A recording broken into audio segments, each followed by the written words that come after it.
La présidente Sahle-Work Zewde s'est entretenue avec les dirigeants de plusieurs pays sur des questions bilatérales et régionales.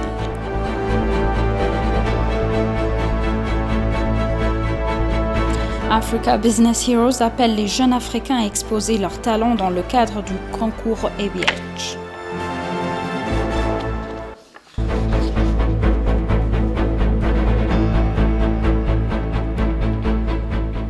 Bienvenue, chers téléspectateurs, c'est Aline Teibaro avec le journal du 14 mai. La présidente Sahle-Work Zewde s'est entretenue avec les dirigeants de plusieurs pays sur des questions bilatérales et régionales.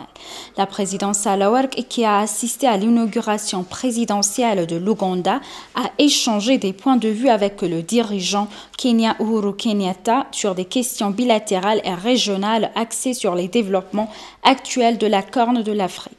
Elle a également discuté avec le président ougandais Yoweri Museveni des moyens de promouvoir la coopération bilatérale entre l'Éthiopie et l'Ouganda. Elle a également rencontré la présidente tanzanienne Samia Suluhu Hassan. La présidente Sahle-Work a encouragé et assuré la dirigeante tanzanienne qu'elle était prête à la soutenir par tous les moyens. Les deux ont exploré des moyens d'approfondir les liens entre leurs pays respectifs, c'est selon FPC.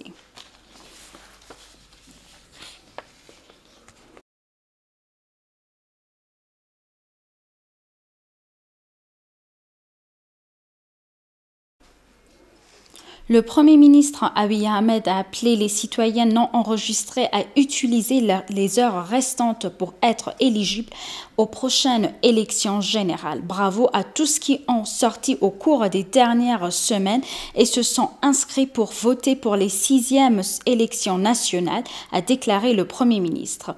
Le Premier ministre a ajouté: si le nombre d'inscrits a dépassé celui des 5e élections nationales, il reste encore quelques heures à ceux qui ne se sont pas inscrits pour utiliser cette fenêtre. Le Conseil électoral national de l'Éthiopie a annoncé que l'inscription des électeurs se terminerait aujourd'hui.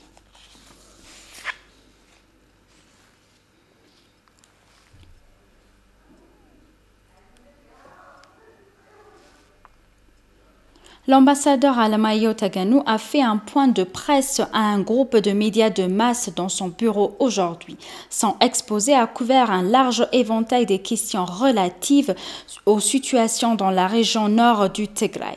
L'état des négociations sur le grand barrage de la Renaissance éthiopienne, la question de la frontière éthiopienne, les 6e élections générales éthiopiennes à venir et les relations bilatérales entre l'Éthiopie et la Fédération de Russie. En ce qui concerne la région du Tigray, il a mentionné les efforts du gouvernement fédéral pour ramener la sécurité à la normale et la région est désormais accessible sans problème pour fournir une aide humanitaire. L'ambassadeur a également souligné que la négociation menée par l'UA est le seul moyen de résoudre l'impasse sur la question du grand barrage. Parlant des 6e élections générales à venir en Éthiopie, il a déclaré que le gouvernement a fait beaucoup d'efforts pour rendre les élections transparentes, libres, équitables et démocratiques. Et la crédibilité et la légitimité des élections en Éthiopie ne doivent pas venir des observateurs extérieurs, mais ce sont les lois et les institutions du pays et du peuple éthiopien lui-même.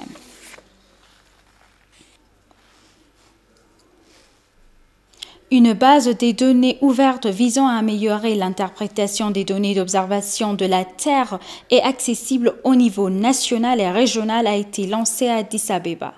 Le Centre régional de catégorie des ressources pour le développement, en collaboration avec l'Institut d'information géospatiale d'Éthiopie, a développé la base de données géographiques régionales. La plateforme visait à promouvoir l'accès aux données et la sensibilisation ainsi qu'à présenter des produits dans les domaines de la dégradation des terres et de la surveillance et de l'évaluation des zones humides. En lançant le portail, le directeur général de l'Institut d'information géospatiale d'Éthiopie, Tulu Basha, a déclaré que le portail était une plateforme qui aiderait les décideurs et les planificateurs à obtenir suffisamment des informations pour assurer une gestion durable des ressources naturelles.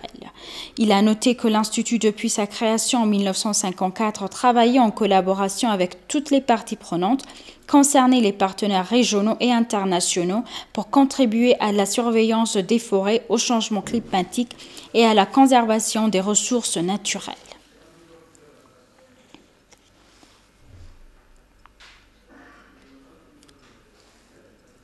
La communauté musulmane éthiopienne a réaffirmé sa ferme solidarité et son soutien à l'achèvement du projet phare du Grand Barrage de la Renaissance éthiopienne.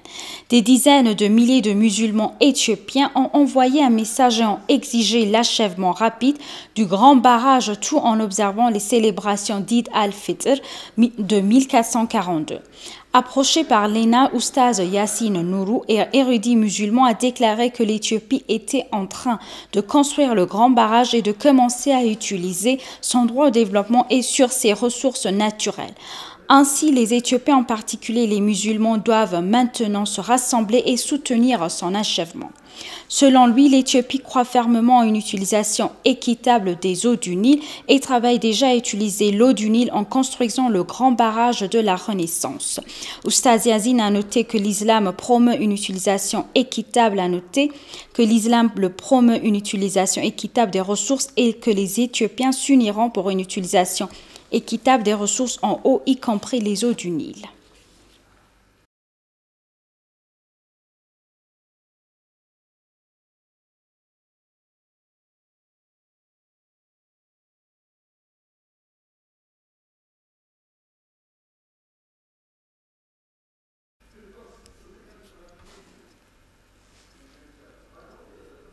Et pour conclure, le journal Africa Business Heroes a déclaré qu'il a porté sa juste part à l'autonomisation socio-économique de l'Afrique, accordant plus de 1,5 million de dollars aux entrepreneurs gagnants de tout le continent. L'initiative encourage les groupes des jeunes à s'attaquer au goulot d'étranglement socio-économique du continent depuis son lancement.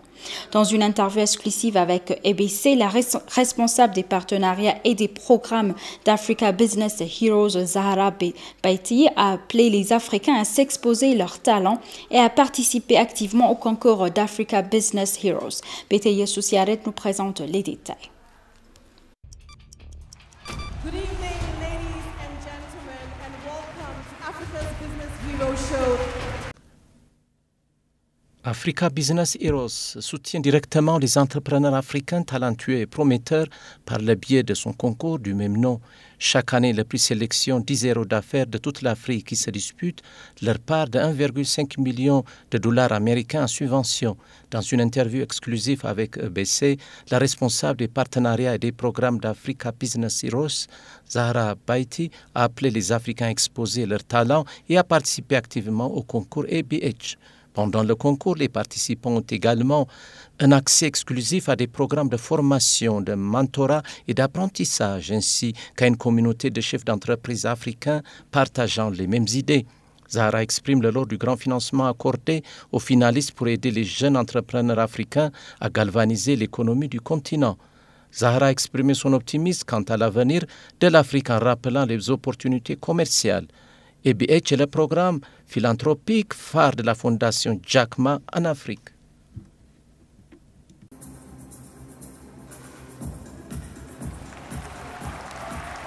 Chers téléspectateurs, nous vous rappelons les titres principaux. La présidente Sahle-Work Zewde s'est entretenue avec les dirigeants de plusieurs pays sur des questions bilatérales et régionales.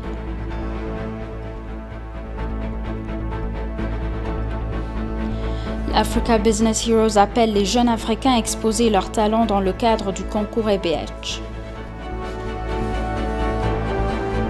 Merci chers téléspectateurs, c'est la fin du journal. C'était Aline Taibaro avec le journal. Restez avec nous avec le reste des programmes. Bonne journée.